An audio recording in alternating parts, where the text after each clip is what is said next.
Hello, मी पल्लवी तुम्हा सर्वांचं माझ्या परत एका ह्या व्लॉगमध्ये खूप सारं स्वागत करते. तर बघा अशी सुंदर जसं मोरची डिझाईन घेऊन आलेली आहे मी तुमच्यासाठी. मी शॉर्ट पण बनवला होता, बऱ्याच जणांनी त्याच्यावर सबस्क्राईब केलं. सबस्क्राईब केल्याबद्दल खूप खूप धन्यवाद. तर चला मग आज मी तुम्हाला ठरल्याप्रमाणे पूर्ण जो कलर आहे आपण याच्यामध्ये भरणार आहोत.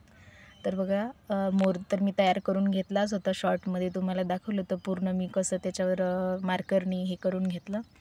त्यानंतर जसं की आपला फेविकॉलमध्ये आपण 40 किंवा 50% पाणी मिक्स करून घेतलेलं आहे. फेविकॉल तयार करून घेतला आणि त्यानंतर त्याच्यावर अशी रांगोळी टाकून दिलेली आहे आणि मस्तपैकी आपल्याला असं दाबून घ्यायचं आहे. म्हणजे कसं होईल की जी रांगोळी आहे ती आपली पॅक बसते.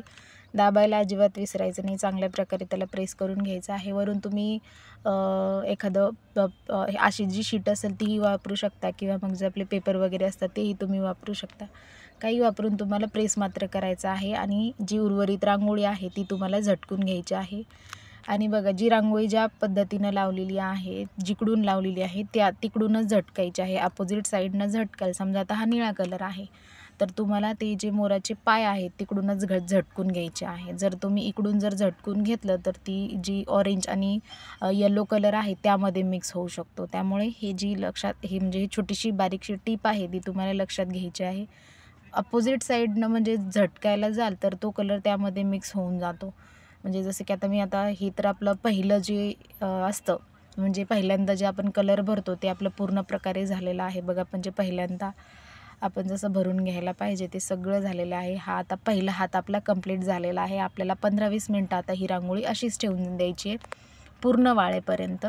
आणि 15-20 मिनटं झाल्याच्या नंतर त्याच्यावर परत एकदा आपण एक असा हात घेणार आहोत. म्हणजे कसं आपली जी रांगोळी आहे ती एकदम छान परफेक्ट अशी मस्तपैकी बसून जाईल. तर बघा ही रांगोळी आपली झालेली 15-20 मिनटं मी अशीच ठेवली होती की पूर्ण वाळू दिली. त्यानंतर परत त्याच्यावर फेविकॉल लावलेला आहे आणि फेविकॉल लावून परत एकदा आपल्याला पूर्ण असा एक कलर भरायचा आहे.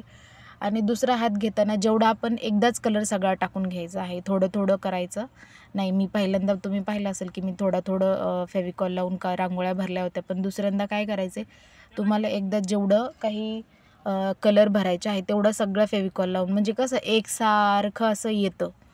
मध्येच तुटक होत नाही. म्हणजे एकसारखं दिसण्यासाठी ह्या गोष्टी आपल्याला कराव्या लागत आहे. तर बघा हा वरचा जो निळा कलर जेवढा भरायचा होता तेवढा भरून घेतला. आता आपण ग्रीन कलर भरून घेणार आहोत. तर ग्रीन कलरसाठी पण मी मस्त असं फेविकॉल पूर्ण लावून घेतलेलं आहे.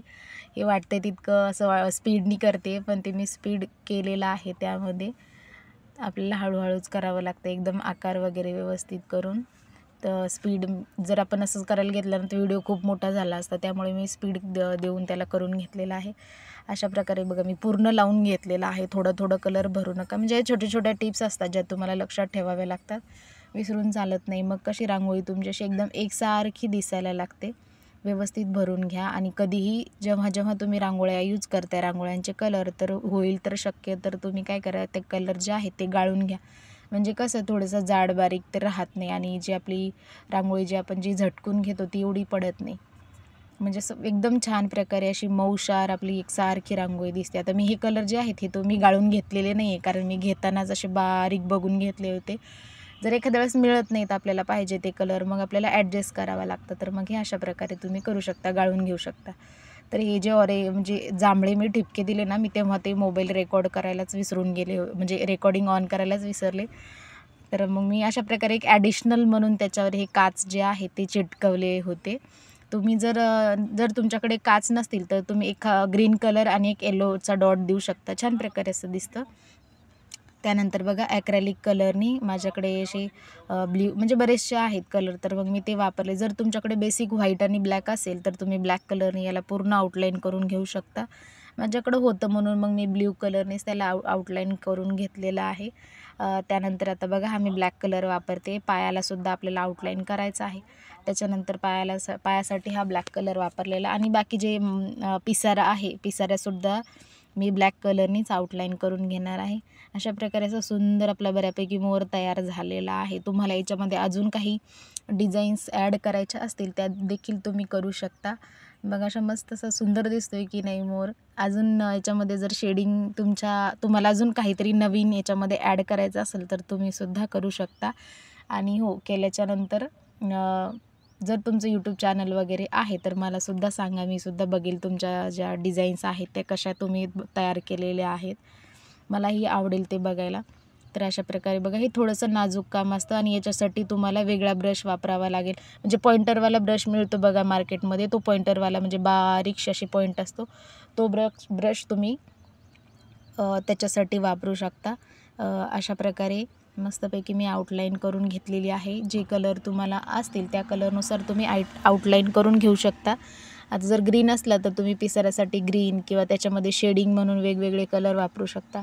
अशा प्रकारे बघा, सुंदर असा मोर आपला तयार झालेला आहे आता. आणि बऱ्याच जणांनी अजूनही चॅनलला सबस्क्राईब केलेलं नाही आहे, तर तुम्ही चॅनलला सबस्क्राईब करून घ्या असं मस्तपैकी. आणि नवनवीन अजून जर तुम्हाला डिझाईन्स बघायच्या असतील तर मला कमेंट करून सांगा, तुम्हाला याच्यानंतर कोणती डिझाईन बघायला आवडेल तेही सांगा. आणि असंही परत मी माझ्या मनाने सुद्धा अशा बऱ्याचशा डिझाईन घेऊन येणार आहे. तसं तर बॉर्डर रांगोळी आहे म्हणा, बॉर्डर रांगोळीची डिझाईन येणार आहे. अजून जी आपण नेहमी दारामध्ये काढतो बघा, मला त्या रांगोळीचं नाव माहिती नाही, पण ती रांगोळी खूप सुंदर आहे. मी बऱ्याचशा बायकांच्या दारामध्ये बघितली होती ती रांगोळी. तीच रांगोळीचं एक दिवस मी घेऊन येईल, तुम्हाला दाखवेल. शॉर्टमध्ये मी आधी छोटीशी दाखवेल आणि लॉंग व्हिडिओही बनवेल की मी ती कशी बनवली म्हणून. अशा खूप सुंदर सुंदर आता बाप्पा आहेत, गौरी आहेत, त्यांच्यासाठी तुम्हाला ह्या डिझाईन्स ज्या आहेत ह्या तुम्ही बनवून ठेवू शकता. आणि तुमचेही काही जर अशा विशेष टिप्पण्या वगैरे असतील, सजेशन्स असतील, तर तुम्ही मला कमेंटद्वारे सांगू शकता. किंवा तुम्हाला एखादी डिझाईन आहे जी स्पेसिफिक आहे, ती तुम्हाला बघायची आहे की ती रांगोळीमध्ये कशी दिसते, तर तीही तुम्ही मला कमेंटद्वारे सांगा की दीदी ताई आम्हाला ही रांगोळी जी आहे अशी कशी बनवता येईल, तर तुम्ही आम्हाला प्लीज व्हिडिओद्वारे सांगू शकता का. तर नक्की मी प्रयत्न करेल की तुम्हाला ती रांगोळी दाखवण्याचा. तर अशा प्रकारे बघा, मी मस्तपैकी हा जे आउटलाईन होती ती पूर्ण करून घेतलेली आहे. आणि सामानाचा व्हिडिओ, जे काही साहित्य लागतं त्याचाही मी व्हिडिओ बनवलेला आहे, तोही मी पोस्ट केलेला आहे. आणि बऱ्याचशा अशा डिझाईन. आणि एका ताईचं कमेंट होतं की ह्या रांगोळ्या आम्ही कितीला विकल्या पाहिजे, त्याचा एक व्हिडिओ बनव. तर हा नक्की ताई, मी तो व्हिडिओ देखील तुमच्यासाठी बनवेल की ह्या रांगोळीच्या प्राईस काय असल्या पाहिजे. तर बघा, अशा प्रकारे पूर्ण हा मोर तयार झालेला आहे. आणि माझ्याकडे ज्या वेगळ्या जे मी डिझाईन्स बनवल्या होत्या त्यांनी मी हा मोर असा नटवलेला आहे. तुम्ही हे जे आहे कुठेही तुम्ही असं शिफ्ट करू शकता, एखादा टिपोय आहे त्याच्यावर ठेवू शकता, दारामध्ये, देवापुढे, कुठेही तुम्ही ह्या रांगोळ्या ज्या आहे त्या अशा ठेवू शकता. तर चला, तर मग हा व्हिडिओ तुम्हाला कसा वाटला हे मला कमेंटद्वारे सांगायला विसरू नका. आणि चॅनलला अजून सबस्क्राईब केलं नसेल तर करा. व्हिडिओ बघितला त्याबद्दल खूप खूप धन्यवाद. थँक्यू.